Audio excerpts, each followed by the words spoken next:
दोस्तों, आज के लाइव सेशन में हम दो मुद्दों पर बात करने जा रहे हैं। एक स्टेटमेंट आया आमिर खान की तरफ से, जिसमें आमिर खान ने यह कहा कि हमें थिएटर्स की जरूरत है। अभी जो वेव समिट चल रहा है, भारत सरकार का इनिशिएटिव है, यहां पे आमिर खान बोल रहे थे और आमिर खान ने कहा कि मैं हमेशा से ये मानता आया हूं कि हमारे देश की बहुत बड़ी आबादी है और उस अनुपात में हमारे पास थिएटर्स नहीं है। लेकिन इससे ठीक कुछ दिनों पहले ही नेटफ्लिक्स के सीईओ हैं, उनका एक बयान आया था जिसमें उन्होंने कहा था कि थिएटर्स का वक्त अब चला गया है। ये नेटफ्लिक्स के सीईओ का कहना है। तो क्या वाकई थिएटर्स का वक्त चला गया है, या जो आमिर खान कह रहे हैं कि हमें थिएटर्स की जरूरत है, इन दोनों में से कौन सी बात ज्यादा प्रभावी है? हम इस पर बात करेंगे। मैं आपको ये खबर भी दिखा रहा हूं जहां पर ये मेंशन किया गया है कि Netflix CEO Ted Sarandos says movie theatre model is outdated, most of the country can not walk to a multiplex. इसके साथ ही इन्होंने यह भी बताया है कि अमेरिका में नेटफ्लिक्स ने दो थिएटर्स को बचाने का काम भी किया है, लेकिन इसके बावजूद इनका कहना है कि अब थिएटर का वक्त चला गया है, यानी थिएटर्स की अब जरूरत नहीं है। रवि जी, आप इसको किस तरह से देखते हैं? जी। दोनों बातों को अगर हम कंपेयर करें, हाल ही में हमें यह भी ध्यान रखना चाहिए कि अंदाज अपना अपना, जो सलमान खान और आमिर खान की फिल्म है, वो भी हाल ही में रिलीज हुई है और उसमें भी थिएटर्स खाली पड़े हुए थे। अब हम इस पूरे सिनेरियो को समझने की कोशिश करते हैं। उज्जवल जी, ये बड़ी इंटरेस्टिंग बात है। एक तरफ तो हम दुनिया के साथ कदम मिलाकर चलने की बात करते हैं। हाँ, हम ये कहते हैं कि भाई, जिस तरह से दुनिया आगे बढ़ रही है, जिस तरह से दुनिया बदल रही है, ज्ञान में, तकनीक में, विज्ञान में, हमें भी उस तरह से जो है चलना चाहिए। हाँ, दूसरी तरफ जो है, हमारे जो सो कॉल्ड ये बड़े लोग हैं, ये हाँ, इस चीज को देख नहीं पाते, इस चीज को समझ नहीं पाते हैं, ऐसा लगता है। आप देखिए कि नेटफ्लिक्स जो आज की तारीख में दुनिया के एक बहुत बड़े एंटरटेनमेंट के हिस्से को रूल कर रहा है, हाँ, एक ओटीटी प्लेटफॉर्म के रूप में, और वो हाँ, फिल्म मेकर भी है, वो अपना कंटेंट क्रिएट कराता है, और शायद हाँ, वो सबसे बड़ी कंपनी के रूप में जो है वो एक क्रिएटर है। वो हॉलीवुड के बिल्कुल, स्टूडियोज हैं, उसके बावजूद जो है, जिस तरह से दुनिया के अलग अलग देशों में नेटफ्लिक्स कंटेंट क्रिएट कराता है, वैसा हाँ, शायद कोई नहीं कराता। हमारी अपनी इंडस्ट्री है, वो यहीं के लिए करती है। ये अलग बात है कि वो फिर ओटीटी पर भी रिलीज कर देती है। हॉलीवुड हाँ, के भी स्टूडियो वो अपने लिए फिल्में बनाते हैं, वेब सीरीज बनाते हैं। लेकिन हाँ, नेटफ्लिक्स तो अलग अलग देशों में, हाँ, यूरोप के देशों में, एशिया के अलग अलग देशों में, लैटिन अमेरिका में वो कंटेंट क्रिएट करा। तो आप सोचिए कि जब वो सोच रहे हैं और वो देख रहे हैं, और आने वाला समय भी हमको दिख रहा है, भाई जी, वो यही तो कह रहे हैं कि कंज्यूमर जो है अब थिएटर में जाने को राजी नहीं है। तो क्या हाँ, ये बात यहाँ पर बैठ के हमको समझ में नहीं आती? हम भी तो यही देख रहे हैं। खास तौर बिल्कुल, पे कोरोना के बाद से कौन सा ऑडियंस जो है भर भर के थिएटर में जा रहा है? इक्का हाँ, दुक्का फिल्में आती हैं साल में, जिसके लिए वो थिएटर जाता है। वरना हुँ, इन्हीं की बनाई फिल्में होती है, लोग कहते हैं कि भाई ओटीटी पर देख लें। हाँ, मतलब आदमी का जो अब प्राइम फोकस है, वो हाँ, ओटीटी पर है। वो घर बैठे अपने टेलीविजन सेट पर, जो उसने अब तो सिस्टम आ चुके हैं, लोग टीवी पर जो है ओटीटी और यूट्यूब पर तमाम चीजें देख रहे हैं। तो या तो वो अपने बड़े स्क्रीन पर जो है टेलीविजन सेट पर देख लेगा, या फिर मोबाइल में लेगा, जो कि 95% से ज्यादा लोग देखते हैं आज की डेट। तो कंजम्पशन तो मोबाइल पे हो रहा है। आप कह रहे हैं कि थिएटर में जाइए। थिएटर में आदमी जाने को राजी नहीं है, क्योंकि उसका कहना है कि थिएटर वाला एक्सपीरियंस मिले तो। आप इतना खराब कंटेंट बना रहे हैं कि उसको देखने के लिए हम जाएं, पैसे दें, समय खर्चा करें, और उसके बाद अपना माथा पकड़ के वापस आए कि यार ये हमने क्या देखा, चोरी का देखा, नकली देखा, रीमेक देखा, ओरिजिनलिटी नहीं है। कभी कहानी नकली है तो कभी डांस नकली है, कभी डायलॉग चुरा लिए है किसी ने, एक्टिंग आपसे बन नहीं रही है। मतलब जो असली मुद्दा है उस पे आना चाहिए। और जो नेटफ्लिक्स के सीईओ कह रहे हैं, मैं उस बात से बहुत हद तक सहमत हूं हुँ, कि अब जो एंटरटेनमेंट है, वो दौर चला गया जब हमारे पास साधन सुविधाएं नहीं थी, और सिनेमा के थिएटर एक हाँ, सामूहिक मनोरंजन केंद्र के रूप में थे। और सिनेमा से पहले नाटक थे, और गांव कस्बों में वो मंडलियां होती थी, खेल होते थे, अलग अलग जगह के मेले भरते थे, हाँ, थिएटर कंपनियां चलती थी। होते होते हम थिएटर के अंदर आए, चार दीवारी में बंद, वो भी थिएटर का एक्सपीरियंस बड़ा हुआ। तो वो सब गांव कस्बों वाला वो खेल बंद हुआ, फिर इधर आए। लेकिन होते होते जैसी मोबाइल आया, पहले तो टीवी आया, टीवी ने जो आपकी सामाजिकता को खत्म किया, एक टीवी होता था मोहल्ले में, पूरा मोहल्ला इकट्ठा हो जाता था, होते होते हाँ टीवी इतना सुलभ हो गया कि अब सबके घर में, और फिर घर में हाँ भी चार चार हो गए, तुम्हारे बेडरूम में अलग, तुम्हारे बेडरूम में अलग, हाँ ड्राइंग रूम में अलग, होते होते वो बढ़ गया। और उसके बाद फिर मोबाइल आ गया। मोबाइल ने तो एंटरटेनमेंट को जो है एकदम पर्सनल व्यूइंग बना दिया। भाई मुझे बिल्कुल जो चीज देखनी है मेरे बेटे को नहीं देखनी है, मेरी पत्नी को नहीं देखनी है, उनको जो देखना रहता है मुझे उसमें मजा नहीं आता है। और ये प्रोवाइड कराने का काम किसने किया? मेकर्स ने किया ना, कि इतनी वैरायटी में बिल्कुल कंटेंट बनाना शुरू किया। बनाना शुरू अब किया। जब हाँ इतना सब कुछ बिखर चुका है और लोग कह रहे हैं कि भाई हम बहुत इंडिविजुअल हो चुके हैं एक व्यूअर के रूप में, हाँ और हम अपने हिसाब से देखना चाहते हैं, तो ऐसे में बहुत इक्का दुक्का फिल्में ही बनती हैं, जिसको कि आप कहें कि यार इसका एक्सपीरियंस लेने के लिए कितना लेविश है, कितना आउट ऑफ द बॉक्स है, कितना क्रिएटिव है, कितना जीनियस है, उसको देखने के लिए हम बड़े पर्दे पर हैं, कि जिसकी हम सिर्फ कल्पना ही कर सकते हैं। दरअसल अब आपकी कल्पना शक्ति की सीमा में बहुत सारी चीजें आ चुकी है। फिल्म कैसे बनती है अब सबको पता है। सिनेमा बनने का जो जादू था, कैसे शूटिंग होती हाँ है, एक कभी लगता था यार पता नहीं ये कैसे रचते हैं, लेकिन अब आपको सब मिल जाएगा। इन्हीं सितारों का, इन्हीं एक्टरों का जो है सबके तमाम लोगों के वीडियो आपको मिल जाएंगे, रस्सी से बंधे हुए टंगे हैं, जीप आ रही तो रस्सी उड़ा के ले जा रही, पिक्चर में आप दिखा रहे हैं अरे ये तो हवा में उड़ गया था, यहाँ रस्सी से बंधा उड़ रहा है, वीएफएक्स से सारी चीजें वो जादू खत्म हो चुका है। लेकिन जब आप उसको और बड़ा जादू क्रिएट करके देंगे जो उसकी कल्पना से बाहर होगा, तब वो देखने आएगा। वो वैसी कहानी लाइए, वैसे सीन लाइए, वैसे गाने लेके आइए, गाने म्यूजिक खत्म कर चुके हैं आप, वैसे एक्शन सीन लाइए, वो फैंटेसी लेके आइए। जब वो चीजें है ही नहीं, आप कह रहे कि थिएटर में लोग आए। भाई जो नॉर्मल कहानी किस्सा देखना है वो मैं देख रहा हूँ मोबाइल पे। आप मुझे इतना एंटरटेनमेंट नहीं कर पा रहे हैं, या मेरी इमेजिनेशन को उस तरह से चैलेंज नहीं कर पा रहे हैं कि मैं थिएटर में आऊं। आप कह रहे हैं थिएटर बढ़ाने की जरूरत है, मैं कह रहा हूं कंटेंट बेहतर करने की जरूरत देखिए, सबसे जरूरी और हम बात यहां समझ लेते हैं कि सबसे आसान एक काम होता है, और वो आसान काम ये होता है कि दूसरे में हम कोई कमी निकाल दें। अरे भाई यहाँ है। तो बिल्कुल। थिएटर्स ही नहीं है, अरे भाई यहाँ तो पब्लिक ही नहीं है, मेरी फिल्म ऑडियंस को पसंद नहीं आई, लोगों को मेरी कहानी पसंद नहीं आई। तो ये तमाम बातें करी जा सकती हैं, इसमें बड़ी सहूलियत रहती है। जैसे ही हम सामने वाले में कमी निकालते हैं तो हम कहीं ना कहीं खुद को उससे सुपीरियर बता रहे होते हैं कि भाई मेरी समझ तो ऐसी है कि मैं इतनी बढ़िया कहानी बनाता हूं, तुम्हें ही नहीं देखना आता। यानी आमिर खान तो ये कहेंगे कि लाल सिंह चड्ढा बहुत अच्छी फिल्म थी, लोगों को समझ में नहीं आई। या उनकी जो भी फिल्में फ्लॉप हुई हैं, ठग्स ऑफ हिंदुस्तान भी उनकी फ्लॉप हुई थी, उसमें तो अमिताभ बच्चन भी थे। तो वो तो ये कहेंगे कि हमने बहुत अच्छा सिनेमा बनाया, लोगों को समझ में नहीं आया। लेकिन बहुत हिम्मत का काम ये होता है। एक तो हो गया सहूलियत का काम। सहूलियत का काम क्या है? दूसरे की कमी निकाल कर बता देना भाई तुम्हारे अंदर ये कमी है। और हिम्मत का काम ये होता है कि अपनी कमी को स्वीकारना। अब आमिर खान को ज्यादा दूर जाने की जरूरत नहीं है। अभी 25 तारीख को ही उनकी अंदाज अपना अपना रिलीज हुई है। अंदाज अपना अपना को लेकर ना कोई बज है, ना कोई देखने जा रहा है, जबकि ये वो फिल्म है जिसके बहुत ज्यादा मीम्स देखे जाते हैं, जब ये वो फिल्म है जिसकी आज की जनरेशन भी इसके डायलॉग्स बोलती है। तो ये हाल है कि इस फिल्म को देखने लोग नहीं गए। तो आप जब कंटेंट नहीं बना रहे, वही मैंने यहाँ पर आप लोगों को बताने की कोशिश की है कि जब इतनी बड़ी कंपनी नेटफ्लिक्स जो इतना सारा कंटेंट बना रहे हैं और बहुत अच्छा लेवल का कंटेंट बना रहे हैं, और कहना चाहिए कि आज की डेट में ओटीटी पर जितना कंटेंट अवेलेबल है उसमें सबसे महंगा कंटेंट इनका है। मैं अच्छे बुरे की बात नहीं कर रहा हूं, पर महंगे की बात इसलिए कर रहा हूं कि नेटफ्लिक्स हमेशा से एक महंगा सब्सक्रिप्शन रहा है अपने कंपटीटर्स के बीच में। यानी उन्होंने एक हमेशा कोशिश की है कि हम प्रीमियम कैटेगरी को टारगेट करें। उसके बाद आप ये देखिए कि अगर कंटेंट ही नहीं बन रहा है तो वो थिएटर क्या करेंगे? अब वो थिएटर जो है वो या तो पॉपकॉर्न और कोला बेचेंगे, या तो अब बॉलीवुड का जो फोकस है वो पॉपकॉर्न और कोला बिकवाने पर है। क्योंकि अगर सिनेमा नहीं बनेगा तो फिर सिनेमा हॉल क्या करेगा?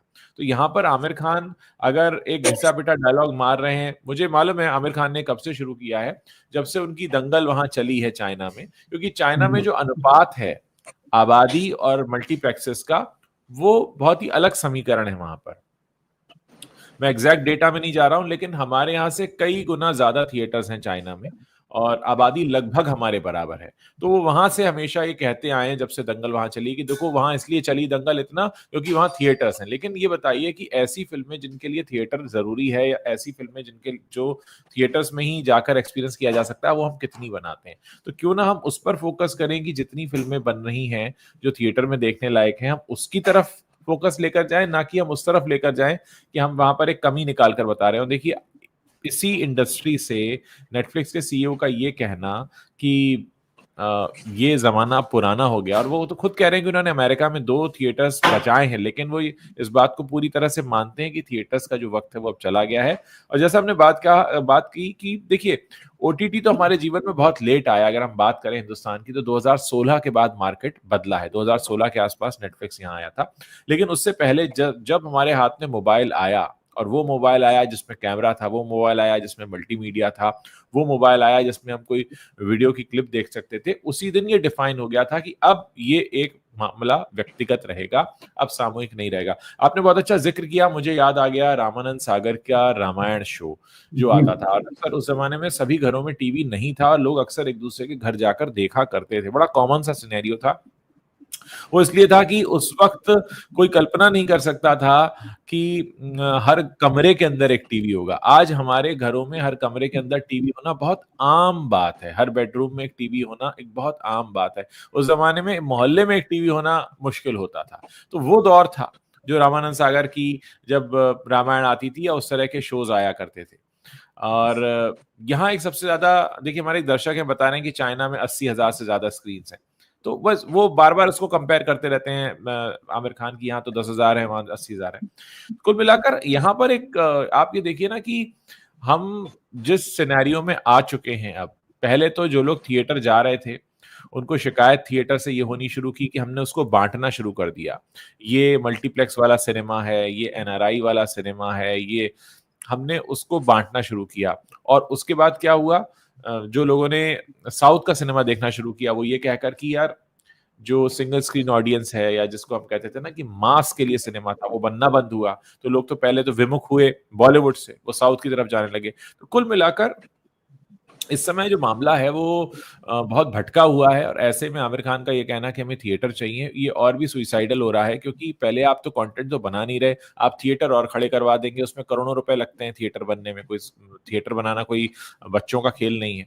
उसके बाद फिर आप कंटेंट बनाएंगे नहीं, क्योंकि अभी जिस तरीके का सिनेरियो बॉलीवुड में हो गया है, जो आप पुरानी फिल्मों को रिलीज कर रहे हैं और वो भी नहीं चल रही हैं, तो आप और कहते हैं ना, और इसको धकेल रहे हैं घाटे की तरफ। आप देखिए, आपने बिल्कुल ठीक कहा कि मल्टीप्लेक्स बनाना कोई बच्चों का खेल तो है नहीं। थिएटर आपने पहले ही बांट दिए, सिंगल स्क्रीन थे वो सारे खत्म कर दिए जिसमें आम ऑडियंस फिल्म देखता था। आपने दर्शक बांट दिए, सिनेमा की परिभाषा बदल दी कि ये मल्टीप्लेक्स के लिए है, ये एनआरआई के लिए है। आपने मास का सिनेमा बनाना बंद कर दिया, सिंगल स्क्रीन का सिनेमा बंद कर दिया। अब जबकि लोग नहीं जा रहे हैं, और अब तो संकट मल्टीप्लेक्सों पे भी है। मल्टीप्लेक्सों का हाल आप देख लीजिए, 365 दिन में से 65 दिन भी वो भर जाए ऐसा मुश्किल होता है। इसी साल का उदाहरण देख ले, मई आ गया है, पहले 4 महीने में एक ही फिल्म है छावा, जिसने लगा कि फिल्म आई है और कमाई की है। 4 महीने में एक फिल्म। जाट ने थोड़ा बहुत हलचल मचा ली, केसरी 2 को ये पीआर से मार्केटिंग से घिस घिस के अभी चला रहे हैं। आपके पास फिल्में नहीं है भाई, आप बना नहीं पा रहे हैं। आपने ये डिस्कस नहीं किया कि जो हमारे पास थिएटर है इन्हीं को बचाने के लिए हम क्या करें, ये 365 दिन हाउसफुल रह जाएं, इसके लिए हम क्या करें। कैसे जो है हम अच्छी कहानी और अच्छे कंटेंट पे काम करें, कैसे अपनी राइटिंग में जो है खूबसूरती लेके आए जिससे कि हम अच्छी फिल्में बना सकें।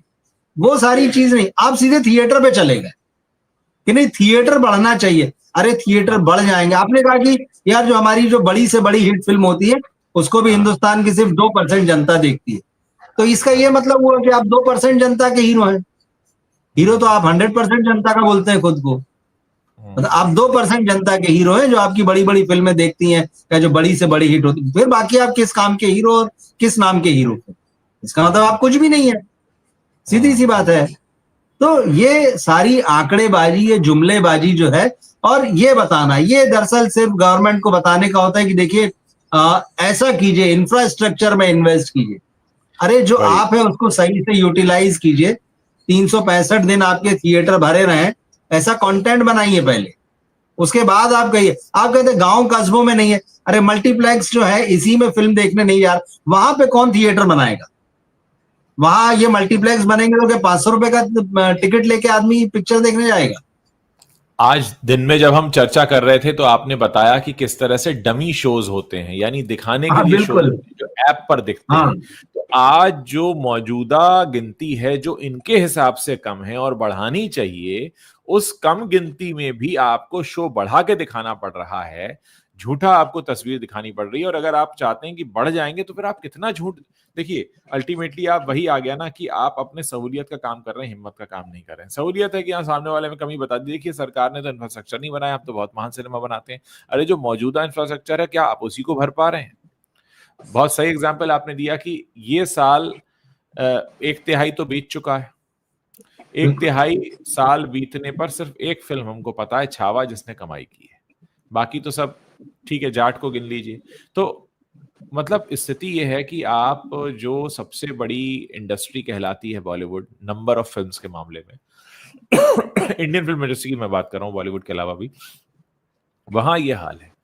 और बॉलीवुड पर इल्जाम ये लग रहा है कि आप अब साउथ के हाथों अपनी गद्दी आप गंवा चुके हैं, गंवा रहे हैं नहीं कहूंगा, गंवा चुके हैं। तो उसके बीच में आप अगर ये मांग करते हैं कि आपको चाहिए यहाँ से ज्यादा थिएटर, तो सबसे पहला सवाल तो ये कि आपने कितनी फिल्में ऐसी बनाई हैं, ऐसी कौन सी फिल्में जिनको थिएटर नहीं मिल रहे हैं, या लोग उन्हें देखना चाहते हैं, आना चाहते हैं, वो रिलीज नहीं हो पा रही हैं सिर्फ इसलिए क्योंकि थिएटर नहीं है। और उज्जवल जी, जहां तक ओटीटी की भी बात है भाई, जैसे जो नेटफ्लिक्स के सीईओ जो है वो कह रहे हैं कि कंज्यूमर आपसे क्या कह रहा है सुनिए। देखिए वो सीईओ है उतनी बड़ी कंपनी का जो दुनिया के तमाम देशों में कंटेंट बनाती, हाँ उसकी सबसे इंपॉर्टेंट लाइन है ऑडियंस या कंज्यूमर आपसे क्या कह रहा है वो सुनिए। हाँ क्या यहाँ पे बॉलीवुड में कोई सुनवाई नजर आती है कि ये कभी कहें कि यार ऑडियंस हमारे क्या कह रहे हैं जरा सुन लें? हाँ ये तो एकदम कान में पता नहीं क्या क्या डाल के बैठे हुए हैं। अभी परेश रावल साहब का एक बड़ा अच्छा इंटरव्यू मैं देख रहा था लल्लन टॉप पे। उन्होंने एक बड़ी अच्छी बात कही उस इंटरव्यू में, और बॉलीवुड के हर एक्टर को जो अपने आप को एक्टर कहता है और सेंसिटिव कहता है, उसको जरूर वो एक लाइन मार्क करना चाहिए। दरअसल बात चल रही थी कि वो चुनाव आगे क्यों नहीं लड़े, वो फिर से सांसद क्यों नहीं बने। तो उन्होंने कहा कि भाई अगर उन्होंने मतलब मैं पूरा तो नहीं जाऊंगा, शॉर्ट बताता हूँ। उन्होंने कहा वो जो बंगला मिलता है ना जो सांसद बनने के बाद में 2-4 एकड़ में फैला हुआ, उसकी एक तो आदत हो जाएगी मुझे, और उसके बाद ये होता है कि मैं अपनी फील्ड से कट जाता हूं, और जब मैं सांसद बनूंगा जिम्मेदारी आएगी तो लोग मुझसे काम कहेंगे, तो काम कहेंगे, मैं एक बार टालूंगा, 2 बार टालूंगा, तीसरी बार मुंह फेर के चल दूंगा। इसके बाद उन्होंने बहुत अच्छी बात कही। उन्होंने कहा अगर ऐसा हो गया कि अगर मैंने सुनना बंद कर दिया कि सामने वाला क्या कह रहा है, जो मुझसे जो उम्मीद रख रहा है, तो मेरी चमड़ी मोटी हो जाएगी। उनके एग्जैक्ट शब्द ये बोले, मेरी सेंसिटिविटी खत्म हो जाएगी, इसका मतलब है। और जैसी मेरी सेंसिटिविटी खत्म हो जाएगी, मैं as an actor, as an artist खत्म हो जाऊंगा। बोले मुझे उसको बचा के रखना है। अब आप देखिए कितना बड़ा स्टेटमेंट है। बॉलीवुड के इन सारे एक्टर्स को, इंक्लूडिंग आमिर, शाहरुख, सलमान, अक्षय, ऋतिक, अभिषेक, XYZ जितने हैं, सुनना चाहिए। कितनी बड़ी बात बोली आपने, सुनना बंद कर दिया है आपने, क्रिटिक्स को सुनना बंद कर दिया है आपने, ऑडियंस को सुनना बंद कर दिया है आपने, क्रिएटिविटी को सुनना बंद कर दिया है, आपकी चमड़ी मोटी हो चुकी है, आप आर्टिस्ट के रूप में खत्म हो चुके हैं। परेश रावल की जबरदस्त बात है ये। एक लाइन में उन्होंने एक आर्टिस्ट क्या होता है और उसको कैसा होना चाहिए डिफाइन कर दिया है। इस एक लाइन की कसौटी पे देखें तो ये सारे खत्म हो चुके हैं बहुत पहले। और इसके बाद ये कह रहे हैं कि नहीं थिएटर बनाने की जरूरत है। इन्हीं आमिर खान को ले लीजिए, आप कहिए कि नहीं हमने तो OTT के लिए बनाया, आपने अपने बेटे को OTT पर लॉन्च किया फिल्म बनाकर, कैसी फिल्म बनाई भाई, कैसा काम कराया। शाहरुख खान की कंपनी है, उन्होंने भी वेब सीरीज बनाई है नेटफ्लिक्स के लिए, अब उनका बेटा और बना रहा है, उनकी बेटी भी नेटफ्लिक्स पर लॉन्च हुई है। कैसी फिल्में बनी जो शाहरुख की कंपनी ने बनाई, और भी है, फरहान की कंपनी है, वो भी यहाँ पर बैठे थे। कैसी वेब सीरीज है आपने बनाई। करण जौहर को ले लीजिए, वो भी बैठे थे। कोई उनकी वेब सीरीज याद आती हो? वो बॉलीवुड वाइब्स टाइप का घटिया शो जो है वो 2-3 सीजन ला चुके हैं, जिसको मतलब वो खुद ही ना चलाएं अगर ये पैसे ना दें तो। और कितने सारे शो हैं, आप पिछले 6 महीने की खबरें निकाल के देख लीजिए। नेटफ्लिक्स और अमेजन ने सीजन 1 बनाने के बाद में इन बड़ी कंपनीज का सीजन 2 रिजेक्ट करके कचरे के डब्बे में डाल दिया कि सीजन 2 के लिए पैसा नहीं देते। नहीं बनाना आपका ये सीजन। असली जो मुद्दा है, असली जो लड़ाई का मैदान है, वहां तो आप सारे हथियार डालकर जो है भाग खड़े हुए हैं। वो जो फालतू चीज है, आप सरकार को खुश करने के लिए या सरकार पे जिम्मेदारी डालने के लिए कि भाई हमारी इंडस्ट्री को तो आप ही बचाओगे, क्योंकि थिएटर तो आप ही बनवाओगे, थिएटर के लिए आप ही हमको जमीन दोगे, थिएटर के लिए आप ही नियम जो है हमारे लिए ढीले करोगे। मतलब वहां से हम माल बनाएंगे, पिक्चर नहीं बनाएंगे। वहां छूट दीजिए जिससे कि हमारी कंपनी जो है थिएटर बनाने में भी उतर जाए। तो हमको 40 जगह जमीन दे दीजिए, 40 जगह सब्सिडी दे दीजिए, हम थिएटर बना लेते हैं, जिससे कि हमको फायदा तो बना नहीं पाएंगे, हमें सिनेमा नहीं बनाना है। हाँ, तो बहुत सारी चीजें हैं, ईमानदारी से सोचने की जरूरत है। तो जैसे मैंने परेश रावल साहब का, मतलब वो इतनी प्यारी लाइन में सुन के मेरे रोंगटे खड़े हो गए। ये आदमी कितना संवेदनशील और कितनी गहराई से सोचता है, एक इंसान के रूप में भी और एक कलाकार के रूप में भी। और उसी एक लाइन पे सबको कस लीजिए। तो ये तो किसी की सुन ही नहीं रहे हैं। बिल्कुल बिल्कुल बिल्कुल। क्या हो चुका है इनका, हम फिल्मों में देख रहे हैं, जैसे हो गए वैसी फिल्में बना रहे हैं मुर्दा सी। बहुत अच्छी बात कही आपने परेश रावल ने, वाकई। अब जैसे अगर हम क्योंकि आप बात कर रहे थे तो मुझे मेरे सामने एक चेहरा उभर रहा था सनी देओल का। सनी देओल ने भी अपनी पोजीशन को बहुत बुरी तरीके से अब्यूज किया, और हमने इन पर पहले भी बात की है। चुनाव में खड़े हो गए, चुनाव जीत गए, सांसद बन गए, ना अपने क्षेत्र में गए ना संसद में गए। और आपने कहा ये कि हम पर्दे के हीरो हैं, लेकिन आपने असल जिंदगी में जो काम करके दिखाया वो बहुत ही थू-थू करने लायक था। मतलब लोगों ने कहा कि भाई आपके तो गुमशुदा की तलाश नाम के आपके तो पोस्टर चिपक गए आपके निर्वाचन क्षेत्र में। तो आपने संविधान का भी अपमान किया, देश की जनता का अपमान किया, वोटर्स का अपमान किया, लोकतंत्र का अपमान किया, देश का अपमान किया।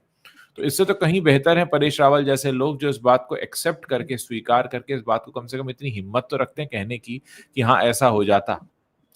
लेकिन हमारे फिल्म इंडस्ट्री में ऐसे कई सारे लोग हैं जो ये काम करके बस अपना कोने में पड़े हुए हैं। और बिल्कुल इसमें एक और बात है, देखिए क्या होता है कि आमिर खान जैसे लोग हैं या शाहरुख हैं या सलमान हैं या जो भी हैं, जब आप किसी इंडस्ट्री में इतने पुराने हो जाते हैं और सो कॉल्ड आप क्रीमी लेयर में आ जाते हैं, आप उसके रिप्रेजेंटेशन बन जाते हैं, आप मतलब रिप्रेजेंटेटिव बन जाते हैं आप उस इंडस्ट्री के, तो आपको बहुत सोच समझ कर चीजें बोलनी और कहनी चाहिए।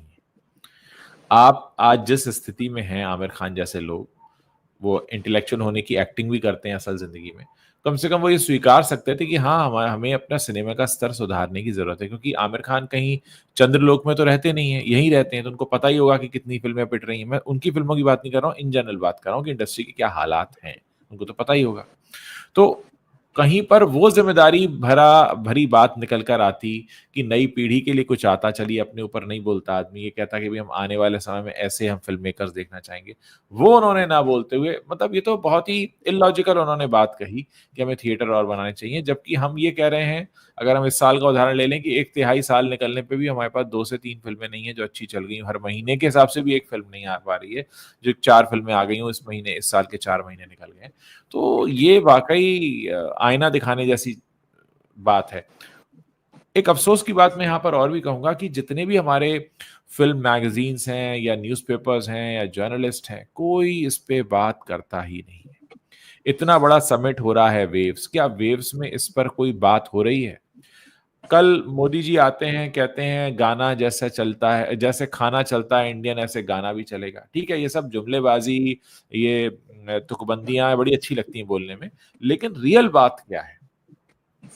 क्या किसी ने कहा कि हाँ भाई यहाँ पर ये चीज ऐसी है जिस पर हमें एड्रेस करने की जरूरत है? किसी ने एड्रेस नहीं किया। तो ये जो 4 दिन का वेव समिट हो भी रहा है, तो क्या कोई इसमें इस मुद्दे पर बैठकर बात कर रहा है कि क्यों दर्शक को क्या चाहिए, बन क्या रहा है, लोगों की दूरी क्यों बनी? भाई ये वही देश है ना जहां पर लोग ब्लैक में टिकट बेचकर कहते थे हमने घर बना लिया, हमने गाड़ी खरीद। ये वही देश है ना, ये वो देश कहीं चंद्रलोक में तो चला नहीं गया। कितने लोग हैं जो कहते हैं साहब हमने ब्लैक टिकट, चलो आज कोई टिकट ब्लैक नहीं करेगा, आज हमारे पास टिकट बुक कराने के दूसरे साधन है, कम से कम थिएटर भरे तो स्थिति यहां पर आज ये है कि आप अगर, मतलब ये कहते हैं ना एक दिखावा चल रहा है, मैं तो वेव्स को भी कहूंगा एक बहुत बड़ा दिखावा चल रहा है कि हमने देखिए फिल्म इंडस्ट्री के लिए कुछ किया। क्या किया? ठीक है, क्योंकि प्रधानमंत्री जी आ रहे हैं इसलिए दीपिका पादुकोण भी आएंगी, रणबीर कपूर भी आएंगे, आलिया भट्ट भी आएंगी और शाहरुख खान भी आएंगे, लेकिन करेंगे क्या? क्या एड्रेस करेंगे? सब आना ही काफी नहीं है ना। तो कुल मिलाकर मामला ये है। अच्छा, और जो ये चल रहा है इसमें, क्योंकि सिनेमा के लोग बोल रहे हैं तो उनकी हाँ खबरें मीडिया बना देता है। वेव्स जी जो है वो सिर्फ सिनेमा या ओटीटी के लिए नहीं है। जी। वेव्स में जो डिस्कशन हो रहा है उसमें फिल्म और ओटीटी के साथ में गेमिंग है, कॉमिक्स हाँ है, डिजिटल मीडिया है, एआई हाँ है, हाँ एवीजीसी एक्सआर है, ब्रॉडकास्टिंग है, इमर्जिंग टेक है, इतनी सारी चीजें हैं। लेकिन होता क्या है, ये लोग जाते हैं और हाईजैक कर लेते हैं। शाहरुख खान आ गया, आमिर खान आ गया, दीपिका आ गई, करण जौहर आ गया, अक्षय आ गया, कार्तिक आर्यन ने स्टेज से बोल दिया। मैंने मतलब इंस्टाग्राम पर रील्स देखे हैं सर, मैं बड़ा मतलब हैरान हाँ, हो रहा था कि that's like a superstars entry, मतलब शाहरुख खान की एंट्री पे वो, अरे क्या पागलपन है। यहां से सरके हुए सही है। लोग हैं सबके सब, इंस्टाग्राम पे रील बना रहे हैं कि शाहरुख खान कैसे एंट्री मार रहा है, और कैसे शाहरुख आया तो लोगों ने हूट करना शुरू किया। वो वेव्स इसलिए हो रहा है क्या? मतलब तमाशा बनाकर रखा हुआ है चीजों का। क्या किसी ने इस पर एड्रेस किया कि जो हमारे थिएटर हैं वो खाली क्यों पड़े हैं? क्या किसी ने एड्रेस किया कि इस साल या पिछले साल या उससे पिछले साल जो फिल्में आई वो 140 करोड़ के देश को थिएटर तक क्यों नहीं खींच पाई? क्या कमियां रह गई हैं उसमें? कितने नए लोगों को मौके मिल रहे हैं, कितना इनोवेशन हो रहा है। तो हर चीज जो है वो वैसे एक तमाशा बनाकर, देखिए पॉलिटिशियंस तो ये करेंगे, पॉलिटिशियंस को तो करना होता है, उनको तो दिखाना होता है, उनको तो फोटो खिंचाने होते हैं। पॉलिटिशियंस के पास और कोई काम होता भी नहीं है सिवाय फोटो खिंचाने के, या फोटो बनाने के, तस्वीर बनाने के। लेकिन इंडस्ट्री के लोग भी अगर उनकी फोटो बनने लगे, अगर इंडस्ट्री के लोग भी उनका टूल बन जाएं, तो सोचेगा कौन? मतलब अगर इतने बड़े बड़े लोग भी पॉलिटिशियंस का टूल बने हुए हैं, तो एक्चुअल काम कर कौन रहा है इंडस्ट्री के लिए? हम एक पूरा सेशन कर सकते हैं एजेंडा वाली फिल्मों पर, चलिए वहां पे भी उसको एक साइड में रख दीजिए। कम से कम कुछ ऐसी चीज तो बन रही है जिसको लोग देखने आ रहे हैं। हम बहस कर सकते हैं केरला फाइल्स पर और कश्मीर उस पर, लेकिन मुद्दा यह है कि आप जब एक जिम्मेदारी कंधों पे लेकर आते हैं तो क्या आप उसको पूरा निभा रहे हैं? मतलब आप जो झंडा लेके चल रहे हैं, क्या आप उस झंडे को पकड़ने काबिल हैं कि आप इंडस्ट्री के झंडा बरदार हैं? देखिए, ये सब लोग खत्म हो चुके हैं, सही बात तो यही है। आपने जितने चेहरे वहां फ्रंट रो में देखे हैं, सारे हाँ थके हुए दिख रहे। आज मैंने बहुत सारी तस्वीरें और वीडियो देखे कि जितने हाँ फ्रंट रो में बैठे थे, हाँ किसी के चेहरे पे कोई चमक या क्रिएटिविटी जैसी बात की यार ये कोई बड़ा तेजस्वी व्यक्ति है, ऐसा नहीं। सबके हाँ चेहरे बुझे हुए से, उतरे हुए से, थके हुए से कि यार अब चलो आ गए, आना पड़ा हमको, जो है ना। हाँ तो हाँ उस तरह के चेहरे लटके हुए हैं सबके। स्टेज पे जाते हैं, ठीक है, ये पर्दे पे ड्रामा करते हैं, स्टेज पे भी ड्रामा कर लेते हैं। लेकिन हाँ बात वही है कि ये अगर इतना बड़ा प्रोग्राम हो रहा है तो किस लिए हो रहा है? ये डिस्कशन के लिए हो रहा है ना। लेकिन बिल्कुल। आपकी बातों में वहां क्या निकल के आता है? वहां फिर आप नेपोटिज्म पे बोलने लगते हैं कि नहीं भाई, ये तो मेरे लिए कोई डिबेट का और विचार करने का मुद्दा ही नहीं है। क्योंकि मेरे बच्चे अरे लॉन्च हो रहे हैं इसके लिए अभी बच्चे मैं इस पे लॉन्च हो कैसे बात रहे कर सकता हैं। हूँ? आप अपने सिनेमा का जो एक्सपीरियंस है आप उसको आप बताते हैं कि हम सिनेमा कैसे बेहतर बना सकते हैं। हमें क्या हम्म। थिएटर खोलने वाली बात छोड़ दीजिए। थिएटर खोलने का सीधा मतलब है आपने सरकार के माथे पे ठीकरा फोड़ दिया कि ऐसा हाँ हमारे यहाँ तो थिएटर नहीं चलती, नहीं, अब हम क्या करें, हम तो बहुत महान सिनेमा बना रहे हैं। एक और चीज हाँ इसमें यहाँ के जो डिस्कशन है उसमें निकल के हाँ जो आई, मैं देख रहा था, बड़ी इंटरेस्टिंग है। हाँ आपसे यहाँ फिल्में चल नहीं रही है। हाँ अब नया ज्ञान क्या दिया गया इस समिट में? हाँ यार इंटरनेशनल डिस्ट्रीब्यूशन जो है ना, उसकी तरफ ध्यान दिया जाए। अपनी फिल्में जो है हम बनाने से पहले ये सोच लें कि उसको डिस्ट्रीब्यूट कहाँ करना है इंटरनेशनली। हम उस हिसाब से अपने सिनेमा को प्लान करें। लोकल लेवल तुमसे समझ नहीं रहा है, तुम ग्लोबल बनने जा रहे हो। अमेरिका, यहां भी अमेरिका की नकल। यहाँ आपका कोरिया का कंटेंट आप लोग देख रहे हैं, स्पेन का कंटेंट आप देख रहे हैं, जो ग्लोबल नहीं है, जो बिल्कुल लोकल है।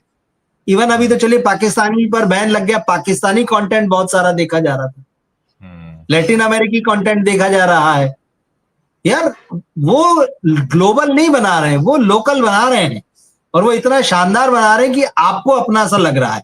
आप क्या कह रहे हैं कि नहीं, हम इंटरनेशनल मार्केट में डिस्ट्रीब्यूशन देखते हैं पहले कि हमारी हाँ फिल्म वहां कैसे डिस्ट्रीब्यूट करेंगे। तब कमाई होगी। मतलब होल सोल निशाना यही है, कमाई का कोई दरवाजा खुले, सीधी बात है। ये दरवाजा बंद हो रहा है तो हमें समझ में आ गया कि अब हिंदी के दर्शक हमारी फिल्म नहीं देख रहे हैं। उन्होंने थपड़िया दिया है कि भाई आप मैदान से बाहर हो जाइए, हम दूसरा देख रहे हैं। तो अब हम क्या करें? बनाना तो हमें यही, और बनाना खुद भी है, पुश्तैनी है, और हमें अगली जनरेशन को भी संभाल के देके जाना है। तो हम बनाएंगे। फिर एक काम करते हैं, नेटवर्क बाहर का बनाते हैं। बाहर भी बहुत सारे इंडियंस हैं, और ठीक है, कहीं कहीं कुछ ना कुछ चीजें होती है। ओटीटी का भी रास्ता वही है कि आपको बहुत होता है कि अरे हम 120 देशों में कि 140 देशों में, वो एक आपको कह रहा हम तो इतने दुनिया देख रही है, हमें लोकल नहीं समझ रहा। आपसे सिर्फ हिंदी पट्टी बस नहीं समझ रही, लेकिन आप दुनिया जहान का सोच रहे हैं। दुनिया देख रही है तब भी शर्म नहीं है। हाँ, नहीं है। तो मतलब ऐसी ऐसी ऊंची ऊंची लाते हैं भाई। मैं तो इस आइडिया को बिल्कुल सपोर्ट नहीं करूंगा, इस थिएटर वाले, क्योंकि मैं बिल्कुल और ये आज बात हो रही है ना कि मल्टीप्लेक्सेस जो है नहीं का, ये मैं पिछले 5 साल, हम लोग तो खैर 20-20 साल से देख रहे हैं चीजें, पिछले 5 सालों से ये थॉट लगातार चल रहा है, बल्कि उससे भी पहले से, कि मल्टीप्लेक्सों का बुरा दौर आने वाला है, मल्टीप्लेक्सों का समय जाने वाला है।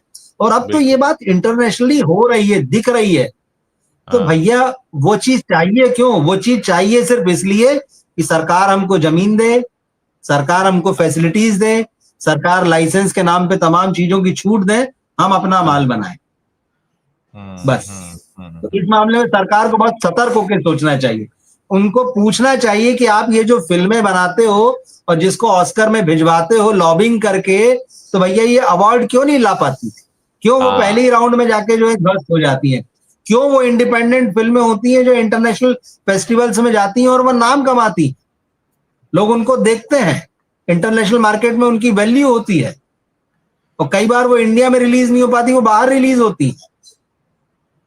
तो ये बहुत सारा नेक्सस है, और वो यही सब देखने मिल रहा है इन सारी बातों से कि हमको थिएटर नहीं है, थिएटर बनाने के लिए फैसिलिटेट किया है, मतलब वो किया जाए हमें। तो 2% अगर आबादी आपकी फिल्में देख रही है, जो बड़ी फिल्में, मतलब छोटी फिल्में तो 2% भी नहीं देख रही, तो आप किसके हीरो हैं भाई? फिर आप तो 2% आबादी के भी हीरो नहीं है। ये तो खुद के गिरेबान में झांक के देखना चाहिए इनको कि हम कर क्या रहे हैं। ये लोग चलता फिरता तमाशा है, इससे ज्यादा कुछ नहीं। और मुझे लगता है कि हमारे जो दर्शक हैं वो भी यही बात कर रहे हैं कि इन लोगों को ही नहीं पता है कि ये क्या करना चाहते हैं, कहाँ जाना चाहते हैं। देखिए, जो सबसे बड़ी कमी अगर मेरे से कोई पूछेगा बॉलीवुड के जो अभी करंट लोग हैं उनमें, विजन नहीं है, विजनरी नहीं है। वो बस कुछ एक चल जाता है, उसकी कॉपी करने लगते हैं। उनके पास कोई विजन ऐसा नहीं है कि हम हाँ ये करना चाहते हैं, आगे हम ये बनाना चाहते हैं, इस दिशा में जाना चाहते हैं। और जो सबसे बड़ी बात परेश रावल ने कही कि सुनना छोड़ दिया है। तो हम जानना ही नहीं चाहते कि बाजार की मांग क्या है। और जब बाजार की मांग ही नहीं हमें पता, तो हम बनाएंगे क्या? जब हम ये कोशिश ही नहीं कर रहे जानने की, जो हमारा क्लाइंट है, जो हमारा दर्शक है, जो हमारी ऑडियंस है, वो क्या चीज देखना चाहती है। अभी तक रेस ये चल रही है कि क्योंकि मैं कुछ बन गया हूं, जैसे सलमान खान इस बारे में सबसे बड़ा एग्जांपल है। क्योंकि Salman Khan so called star हैं, इसलिए वो कुछ भी बनाते हैं, क्योंकि वो स्टार हैं।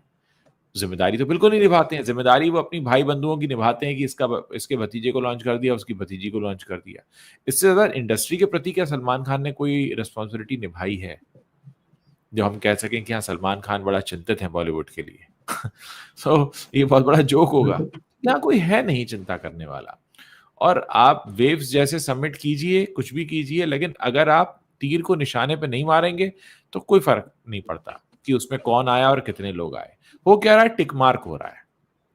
टिक मार्क क्या हो रहा है? अच्छा भाई, कितने बड़े स्टार आ गए, कितने बड़े चेहरे आ गए। उनके आने से कुछ हो जाता होता तो सारी फिल्में हिट हो जाती, क्योंकि ये तो सबके सब बड़ी बड़ी फिल्मों में आते, लेकिन वो नहीं चलती। तो इनके आने से कुछ होता नहीं। इस बात को समझने की जरूरत है कि ये आने से हो जाता। शाहरुख खान भी कई फिल्मों में आए, जीरो में भी आए थे, वो फ्लॉप हो गई, उसके बाद उन्हें 4 साल घर बैठना पड़ा। सलमान खान तो आके परेशान है, लोग उन्हें देख देख के परेशान हो गए, पर पिक्चर नहीं चल पा रही उनकी किसी वजह से। उनको नहीं समझ में आ रहा कि क्यों नहीं चल रही है। असल में दर्शकों को समझ में आ रहा है कि क्यों नहीं चल रही है, उन्हें नहीं समझ में आ रहा है। अगर उन्हें समझ में आ जाए तो वो सुधार लें। लेकिन वो है ना कि ये जो अब ये यहां से वहां तक जाए कैसे मामला कि जो दर्शक समझ पा रहे हैं, क्योंकि अगर दर्शक को सुने, अब ये तो आप बुलेट प्रूफ शीशे के पीछे से ईद पर अगर हाथ हिला दोगे तो वो इंटरेक्शन नहीं है।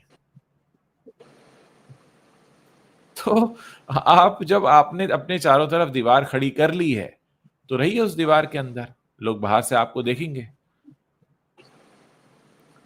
बात सही कोई है। और बात नहीं। हाँ, इन्होंने खुद को दीवार के अंदर ही बंद कर लिया और इनको सचमुच नहीं पता कि ये क्या चाहते हैं और बाहर की दुनिया क्या चाहती है। फिर ये दाएं बाएं बगलें झांकते हैं कि यार हो क्या रहा है देख लो, जो चल गया वही कर लेते हैं अपन। संजय दत्त का उदाहरण देता हूं, हमने दिन में भी बात की थी उनके बारे में। जी, जी, जी। मतलब स्त्री चल गई और स्त्री 2 चल गई, हाँ। तो संजय दत्त ने सोचा एज ए प्रोड्यूसर जो है मैं भूतनी बना देता हूं।